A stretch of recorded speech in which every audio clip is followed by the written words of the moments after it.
Show everybody else you're here with us too. Okay. Thank you everybody for joining us at the Cannabis in the Capitol Cannabis Advocacy Day. We have got a very broad and diverse group of business owners, advocates, activists, entrepreneurs, former criminals, current tax-paying business leaders, including our current Lieutenant Governor. Now, not to delve into any of his maybe past activities as a legacy cultivator and a history in cannabis, we are extremely fortunate that we have got here one of us, somebody who is a member of the cannabis industry as well as the cannabis community, because it's not just those of us who are in business here. It's a big community. So without further ado, the best person to possibly get us started today, Lieutenant Governor John Rogers.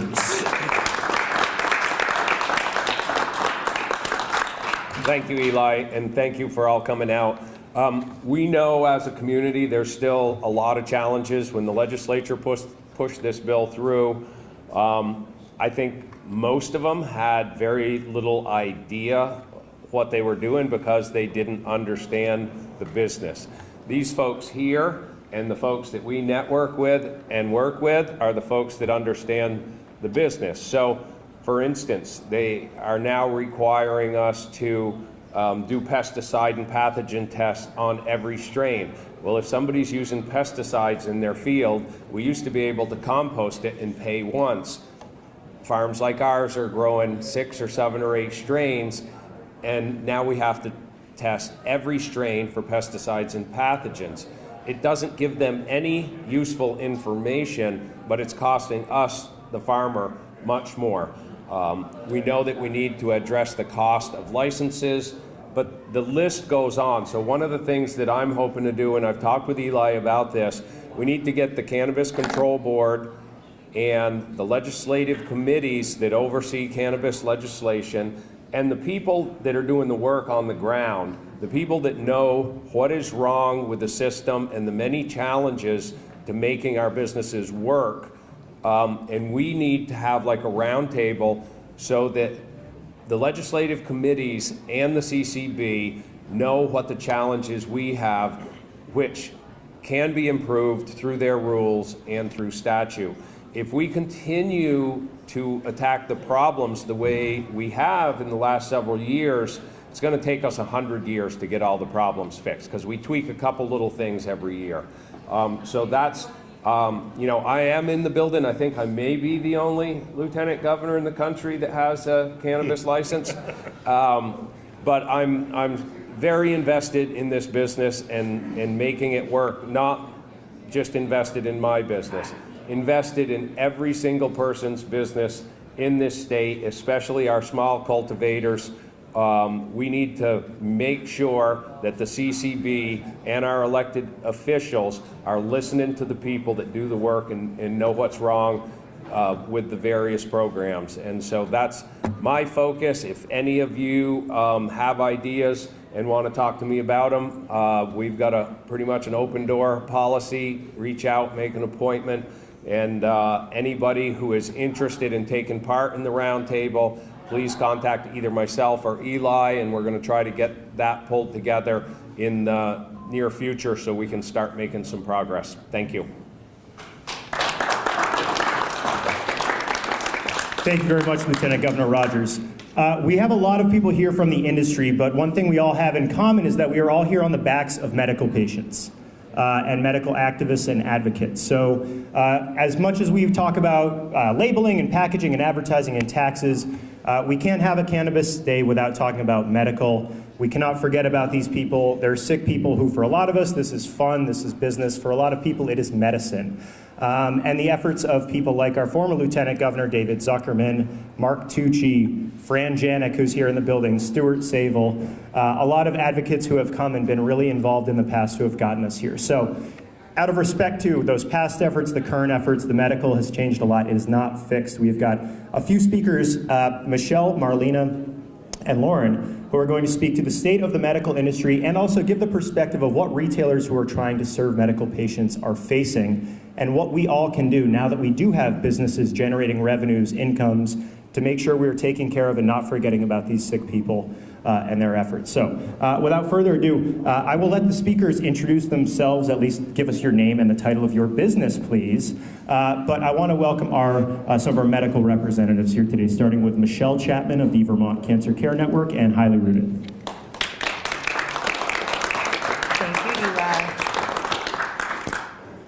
Thank you for being here today. My name is Michelle Chapman. My husband and I own Highly Rooted, a Tier 2 manufacturing license.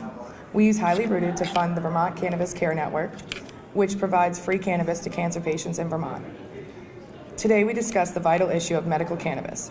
We've seen its profound impact, like Cora, a 70-year-old woman with bone cancer who found relief through our topical body butter while avoiding the side effects of opiates. We also support a breast cancer patient who, after a double mastectomy, uses medical cannabis to alleviate anxiety and improve her rest. Additionally, a dedicated dairy farmer with severe arthritis deserves access to affordable cannabis for pain management. Unfortunately, proposed regulations such as banning plastic packaging threaten to drive up the cost for patients who rely on affordable access to their medications. While waivers are an option, the process is labor-intensive. Reducing packaging costs could significantly help those who purchase their medicine. We must advocate for a regulatory framework that treats medical cannabis as a medical product, distinct from recreational use, ensuring medical patients can access care without financial barriers. Moreover, we need a diverse panel of patients, caregivers, and medical professionals to evaluate eligibility for medical cannabis. This panel would approve medical cards when doctors are unwilling to sign. Many patients face this frustration of healthcare professionals refusing to sign the required forms, even when they meet the criteria. This panel would also have the authority to approve new qualifying conditions. My husband has battled cancer twice, and during his second fight, he was given a 20% chance to live. He underwent intense chemotherapy that required weekly hospitalization. Despite 3 collaborating oncologists, 2 in Vermont and 1 at Dana-Farber, none would sign the verification form needed for a medical cannabis card. This panel would ensure that future patients do not face the same struggle. In closing, let us commit to raising awareness and advocating for policies that reflect realities faced by patients.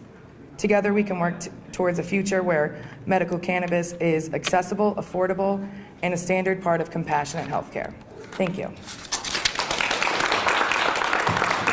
Thank you very much to Michelle and Troy and Highly Rooted. Okay, Lauren Andrews from Capital Cannabis and Marlena, please. Hi, everybody. Yeah, again, my name is Lauren Andrews. I'm a registered nurse, a clinical aromatherapist, and I own Capital Cannabis Company in downtown Montpelier. I've been doing retail for about 10 years, and I can assure you that doing cannabis retail is it's challenging and rewarding. What I do want to speak to you about is what we as recreational cannabis owners, dispensary owners are seeing and encountering with medical patients. There are currently 3, soon to be 2 active medical dispensaries in the entire state of Vermont. The current medical cannabis program is not meeting the needs of the medical cannabis card holders. That's self-evident.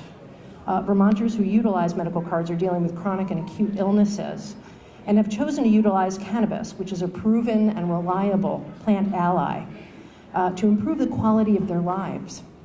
Along with dealing with the physical and psychological challenges that come with illness, limited financial resources is always also a stressful reality for those dealing with chronic illness. We hear this every day. Medical card holders have few choices if they want to purchase products that have higher potency, which is often needed when dealing with chronic or acute health issues. Another major and impactful difference between recreational and the medical cannabis dispensaries, medical card holders do not have to pay the combined 20% excise and sales taxes in the medical dispensary setting. In the recreational dispensaries, that tax to the state must be paid. So out of necessity, numerous recreational shops all over the state address this void by offering ongoing 10, 15 to 20% discounts to people who hold cards in an attempt to fill that need for medical card holders, and sometimes at the expense of the financial integrity of our own recreational businesses. As a cannabis retailer, the rewards of helping others, particularly the underserved group that we're dealing with health hardships, it's very rewarding. It's rewarding but financially challenging to maintain over the long haul. Recreational dispensaries are already serving underserved medical cannabis card holders. It is time to acknowledge that and put suitable, sustainable systems in place to support both the medical patients and the recreational retailers that are currently serving them. So we invite decision makers to acknowledge and act on what is, again, self-evident. The current medical cannabis model in Vermont needs a significant overhaul if it is to survive. Productive change is needed, and what I'm suggesting, and there are many people that would agree with me, to have the CCB identify participating recreational retail stores throughout the state, assuring geographical access, and to provide ample and clear guidance and oversight from the CCB, along with educational and resource support to chosen retailers. We also allow participating recreational dispensaries to offer the high-potency, lower-cost, tax-free products to medical card holders. It is time. And the last major barrier, which Michelle just addressed a little bit, was we're hearing more and more people who clearly meet the criteria for medical cards, and they're not getting them. There seems to be more hesitancy with people in the medical field to sign off on these cards, and there are consequences to that. So if we want the medical program to survive and potentially thrive, the establishment of a panel of patients, caregivers, and medical professionals is needed. This diverse panel would have the authority to assess eligibility and assign medical cards that can be used in both medical and delegated recreational retail settings. We can do better. Thank you for listening. Thank you, Lauren. I would now like to welcome one of the proprietors of Zen Barn Farms, Marlena Tucker Fishman. Thank you. Good afternoon, everyone. My name is Marlena Tucker Fishman, and along with my husband, Noah Fishman, we are co-owners of Vermont Patients Alliance and Zen Barn Farms. We recently brought one of the most state-of-the-art cannabis facilities in Vermont back into local hands, and we operate one of only 2 medical dispensaries in the state. This gives us a unique perspective. We see firsthand the struggles of medical patients and the challenges of running a compliant cannabis business. Let me share with you a quick story. One of our patients I watched struggle to pull out her limited funds. I watched her struggle to make the transaction to receive her medicine in the midst of fighting a seizure attack. I watched her, after finally being able to get through that and receive her medicine, have to receive assistance to actually be able to get home. And it wasn't even her own, she had to receive public transportation to get there.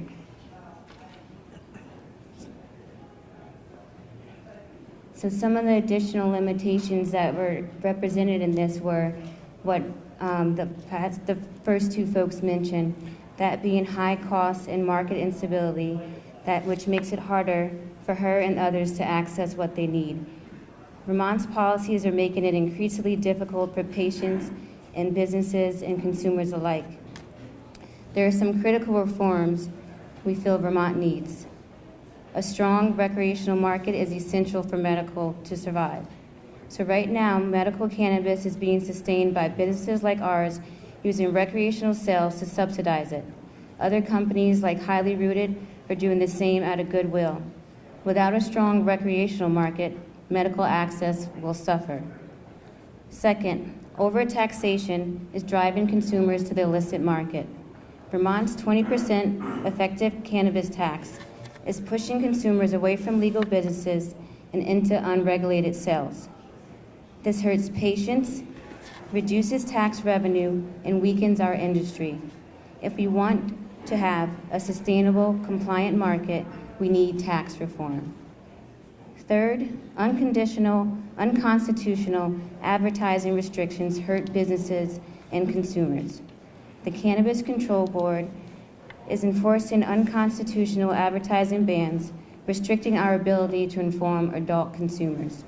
This is why we proudly are part of a lawsuit challenging these unfair regulations. Last, license issuance has outpaced regulation. Vermont has issued too many licenses without ensuring the CCB can regulate them effectively. Businesses face long delays in product registration, inconsistent enforcement, and a lack of support. We urge the state to pause new licenses until the system can catch up. We are committed to building a thriving Vermont cannabis industry and one that serves patients and consumers while strengthening our economy. But we need the legislature and the CCB to work with us. And with smart reforms, Vermont can be a model for the nation. Without them, we risk losing businesses, harming patients, and driving consumers back into the illicit market. Let's get this right, and let's do it together. Thank you. Thank you very much, Marlena. We've got a couple speakers left to talk to a few other more specific industry questions, some of which you may have heard about in the news. The first I'd like to introduce is Sam Bellavance from Sunset Lake, as well as Lake Effect, and also representing the Cannabis Retailers Association of Vermont, as some of our other speakers are as well. So, Mr. Sam Bellavance, please. How's it going, everyone? Thank you very much. My name is Sam Bellavance. I am a cultivator in South Hero, Vermont, and I just want to talk about the economic impact of cannabis before I get into some specific changes we can make. So if anyone in the room isn't aware, right now, cannabis tax excise revenue is exceeding the tax on liquor. This is a very viable part of Vermont's future revenue generating capacity. Not only that, but the cannabis industry, unique to many other industries in Vermont, is growing at a pace where it's creating lots of good, high-paying jobs in rural Vermont, in places like Grand Isle County, in the Northeast Kingdom, all over the state. So that's something when we talk about these reforms, like the other folks have mentioned here, there's a massive economic impact to these changes. So to get into specifics here, right now on advertising, Vermont businesses have their hands tied behind their back. We're competing against states like New York, like Massachusetts, that have a much lower threshold for advertising. I know for myself, being in South Hero, we're being bombarded by ads from Plattsburgh dispensaries.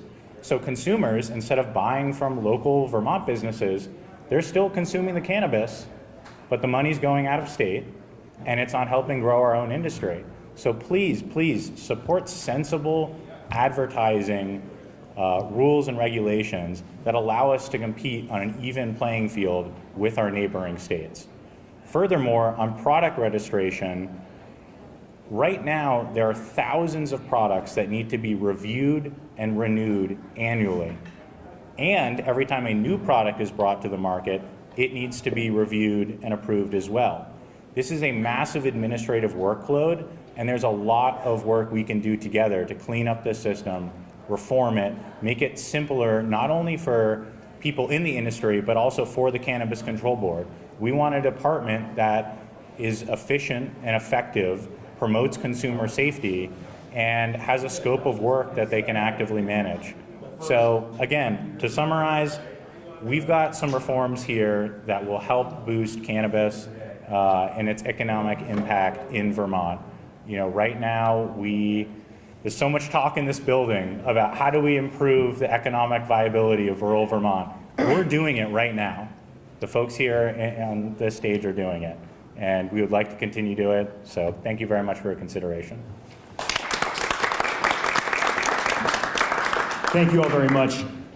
In closing, I do want to thank everybody for participating. The organizations, Cannabis Retailers Association, Vermont, the Vermont Normal Chapter, Tim Egan, who was here testifying, and also shout out in solidarity to the other cannabis organizations out here doing work around the state.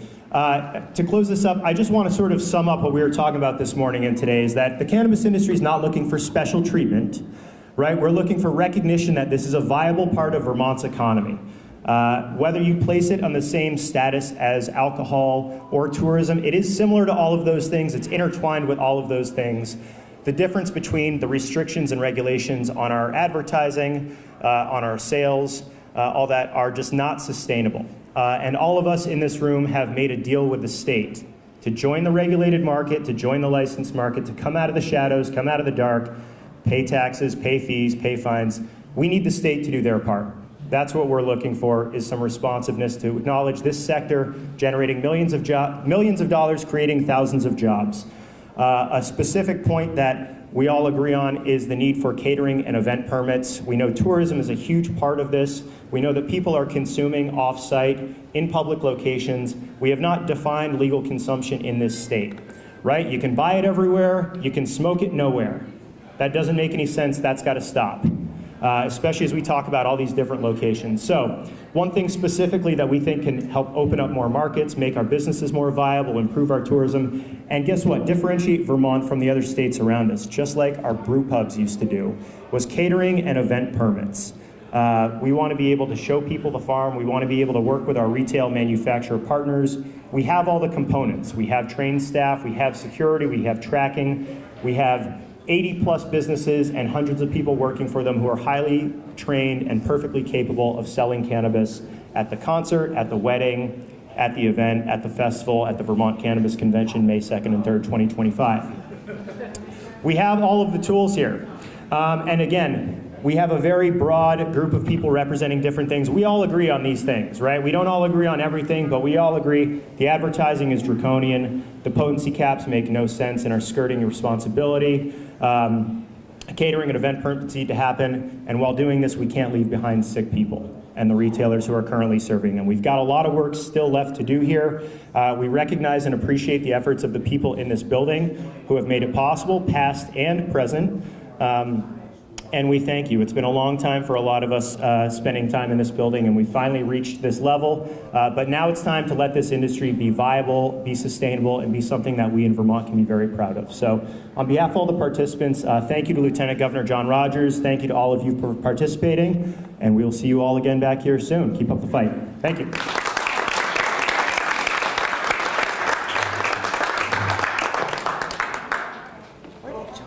Hot mic. Good job. Good job. Thank you.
press ready to go? Setup's good? Great. All right, good afternoon, everyone. I'm Speaker of the House, Jill Krowinski. I'm thrilled to be here with you. I want to thank everyone who has made Mental Health Advocacy Day possible. This is huge and so exciting. This marks a decade of Vermonters stepping up, sharing their stories, raising awareness, and working together to strengthen our mental health system and support our families, our friends, and neighbors. Mental health touches every corner of our state, whether it's someone close to you, a friend, a parent, a child, a coworker, or you yourself. Each of us have been impacted in some way. And whether it's education or justice system, our environmental work, all of this work intersects with mental health. I've spent the beginning of this session focused on accountability and collaboration because our government needs to work together and work for all Vermonters. And when we come together, we can achieve so much more than any of us can on our own. This achievement can be seen in programs and initiatives we've implemented in the past years, but we know that there is way more work to be done. We are diving deep into what parts of our system are working well and what needs attention, and who is being left out. These are the questions I've asked our committees to dig into. We want to ensure that Vermonters have access to the resources and care they need and they deserve. So thank you all for being here today. And for those I know who are participating remotely, your voices are essential to our collective work in a huge way. You are welcome here. You are valued here. I know it's not always easy, but I'm glad to see you all here in the building today and know that you're always welcome in my office as well. And at this time, I am proud to hand it over to NAMI Vermont's Executive Director, Lori Emerson. Thank you. Thank you.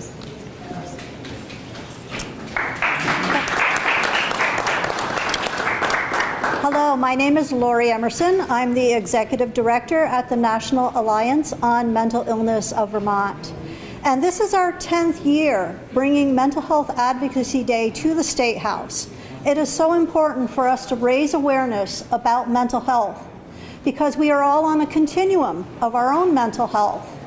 And how do we take care of ourselves so that we can help support not only ourselves, but our families and our loved ones?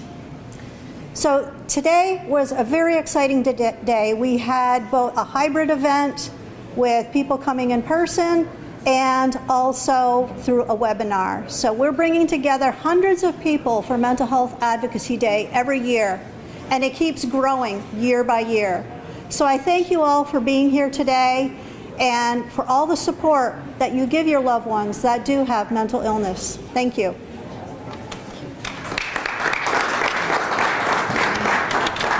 Good afternoon. I'm Representative Berbecco, Ranking Member of the House Healthcare Committee. And thank you all for being here to mark the 10th Annual Mental Health Advocacy Day at the State House. This year's theme is Hope Starts Here, Prioritize, Invest, and Connect for Mental Wellness.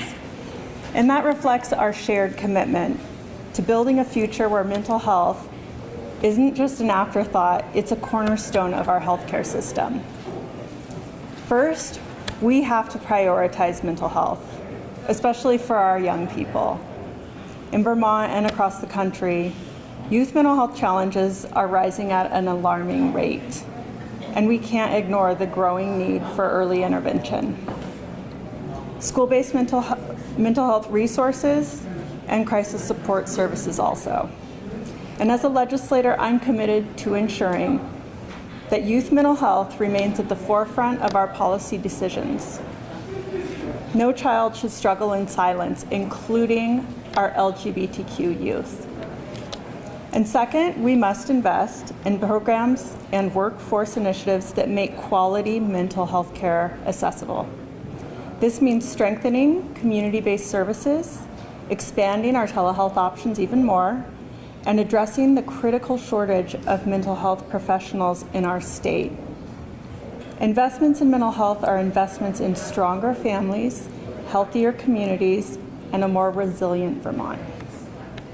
And finally, we must connect as policymakers, as advocates, healthcare providers, and community members. We must connect to create a system that really works for everybody. And mental wellness, it's not just an individual struggle for us, including myself, it's a shared responsibility. And by fostering partnerships like those that we are today, we can reduce stigma and we can help ensure that resources are easy to access. And we can build a culture where seeking help is encouraged, it's not feared, right? So today, let's reaffirm our commitment to mental health, and let's push for policies that really do prioritize care. Let's secure the funding that we need to really expand services, to build stronger connections within our communities, because hope starts here. And together, let's make Vermont a leader in mental wellness. Thank you again for being here today. It's my honor to introduce Commissioner Emily Haas from the Department of Mental Health. Thanks.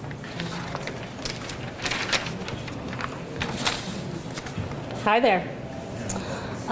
10 years ago, I was here for the original Mental Health Advocacy Day. It was inspiring 10 years ago and continues to be inspiring today, and will be for our future. So today we gather to reflect on an issue that affects all of our families, our neighbors, and our communities. And it's essential to recognize that these challenges do not discriminate based on our economic or societal boundaries. Increasing our understanding of mental health, stress management, and increasing resiliency are important self-care factors. Every person deserves the opportunity to heal, recover, and thrive. So let's come together, continuing to break the stigma, dismantling the barriers, working towards a future where mental health and substance use supports are available to folks when and where they want and need them. With the work honoring the positive impacts of persons with lived experience, we are creating accessible crisis systems and streamlining ongoing supports so that folks are able to access the care when and where they need it. Thank you. I'll hand it over to Simone.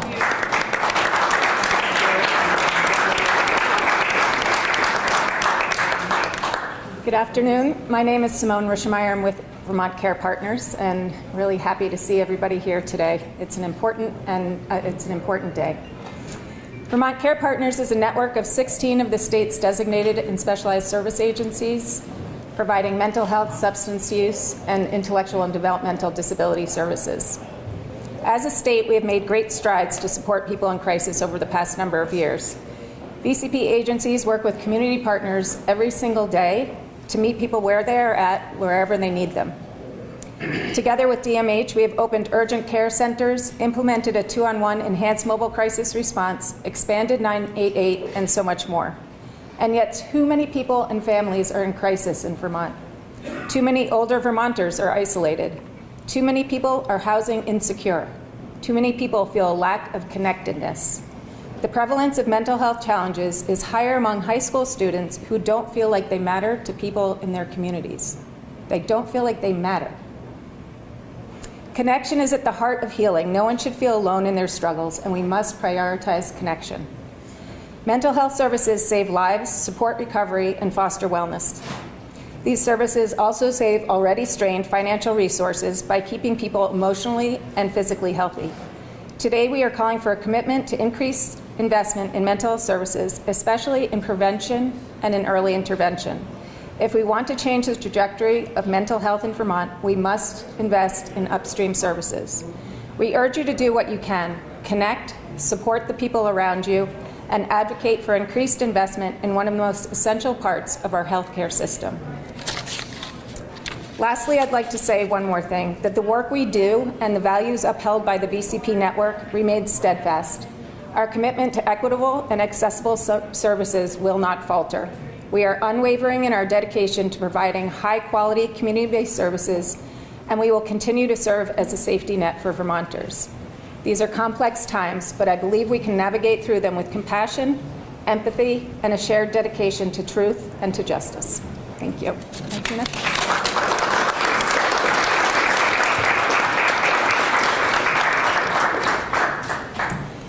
Good afternoon. My name is Martina Anderson, and I am honored to stand here in front of you today on behalf of VMHAR, the Vermont Association for Mental Health and Addiction Recovery. Today serves as a poignant reminder of the importance of mental well-being and the collective responsibility we share in supporting Vermonters facing challenges. Mental health is not a distant or isolated matter. It's a reality for too many of us, our neighbors, our friends, and our families. In Vermont, mental health is a pressing concern that affects individuals across all demographics. 1 in 6 Vermont adults reports experiencing poor mental health, and over 1 in 4 young adults are facing mental health struggles. In Vermont, we are far exceeding the national average of how many children who need mental health care receive it. Yet we know more children need it, both on an emergency and ongoing basis. Tragically, suicide remains one of the most urgent crises we face, with 142 lives lost in 2021 alone, the highest number in our history. Yes, these numbers highlight the urgent need for advocacy, because without bold policy changes, thousands of Vermonters will continue to struggle without adequate support. We know that mental health affects every aspect of a person's life, from employment and relationships to overall physical health. Yes, these numbers are alarming, and they are not the whole story, because behind every statistic is a person, and behind every person is potential. Potential for healing, potential for recovery, and potential for hope. And hope is why we are here today, because hope starts here with each of us. And hope is not just an abstract idea, it's an actionable goal. It starts with breaking down silos and ensuring that the systems serving Vermonters, healthcare, education, social services, and justice, work in unison. Vermont must lead boldly by reimagining how we support mental wellness, focusing on a wide spectrum, from prevention to intervention and harm reduction, to treatment and recovery, all rooted in human-centered, non-punitive, and healing-focused care. We must move beyond reacting to crises. We must move towards systems where collaboration is our foundation, and where we are equipped to recognize and respond to mental health needs before they escalate. And for those in crisis, we must ensure that help is low barrier, immediate, effective, equitable, and non-judgmental. A system where every Vermonter knows they are valued and supported, no matter where they live or who they are. At our organization, VMHAR, we envision communities that embrace the full spectrum of the human experience with compassion and acceptance.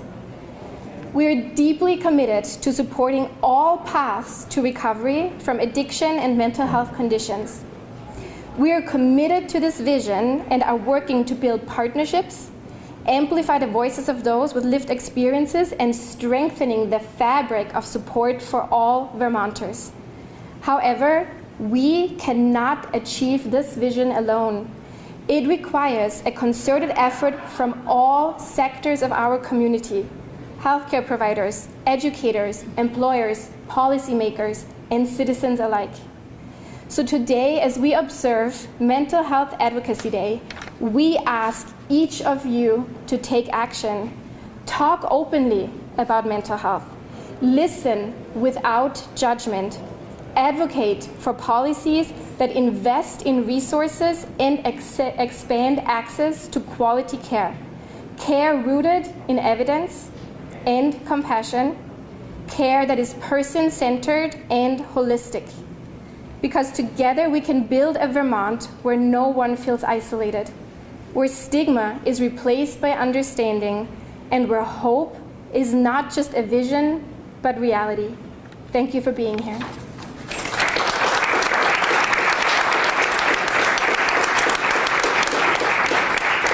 Does anyone have any questions? We have just a couple minutes if there are any. I just want to ask briefly in terms of legislative priority, specifically around mental health, but also intersecting with the idea of public safety.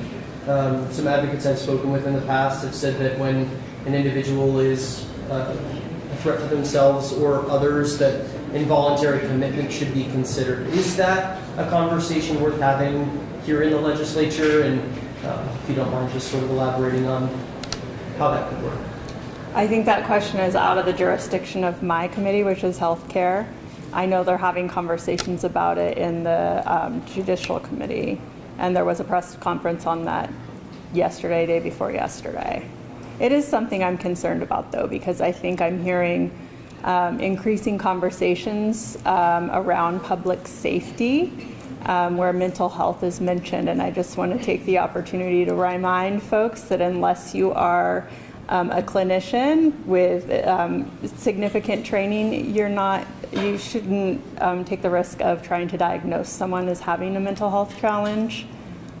Just remember that when you're seeing folks outside who look like, someone that you're tempted to diagnose. If someone needs help, you can always call 211, Emily? 988. 988. Call 988 if a neighbor looks like they need help. But don't just diagnose them unless you're a clinician.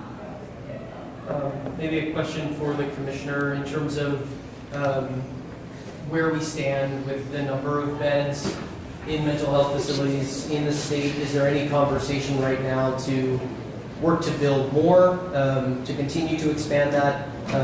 What remains the priority here? Yeah, sure. From a bed perspective, and I would clarify, I'm assuming you're talking about hospital level of beds. Maybe. Okay.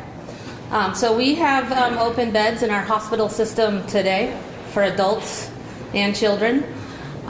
There are also, from past legislative sessions, we have a pending CON down in the Springfield area for, not Springfield, sorry, for an adolescent inpatient unit. We also have legislation from last year for expanding into residential programming for adolescents. And so there has been some investment there. But to honor the community work that we do here, we want to make sure that we have a strong community foundation to provide community resources so that the highest levels of care are reserved for folks who really need that high level of care, 24-hour nursing, physician supports. So from a bed perspective, I would say today there are open beds, and that if somebody needs them, they should be working through the 988, their local designated agency, to go through that process if that's something that they need. Thanks. Not to hog all the questions here. In terms of the word stigma was mentioned, and it's often mentioned a lot. For folks that, as you mentioned, maybe see somebody struggling, I think it was mentioned to listen more than maybe you speak. How important is that, especially on a day like today? And how do you kind of take that and run with it, not just one day, but for the entirety of the year? I don't know who might be able to. There are two types of stigma: self-stigma and then stigma from the community. So with self-stigma, people don't want to get help because they feel that they will be judged. And there's also the community where if we are always looking at mental illness, like your other question about violence, the majority of people with mental illness are not violent. And you really have to consider other factors that go into that. So, that's one stigma too, to be able to reduce that perception that people with mental illness are violent, because the majority are not. So what we need to do is raise awareness of mental health, let people know that it's okay to talk about it, it's okay to get help, and the more we can have role models out there demonstrating what we need to do, we can reduce that stigma.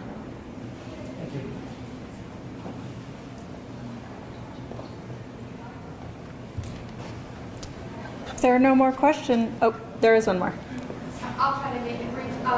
Knowing the correlation between mental health challenges and being unhoused, coupled with the fact that Vermont has the highest rate of homelessness, second per capita in the nation, what are these steps to bridge that gap with advocacy and professional work to support with more housing, more sustainable, permanent housing, and not just pop-up shelters that last for a couple of months?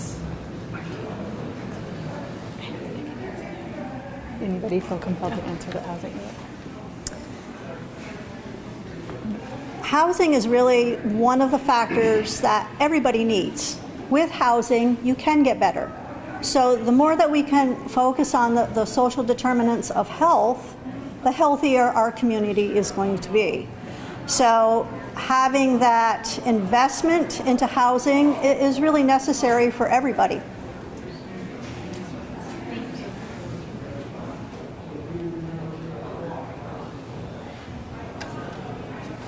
All right, everybody, thank you so much for joining us today. And if you would like to learn more about mental health and what's next for our system of care, please join us over in the pavilion near the Supreme Court chambers.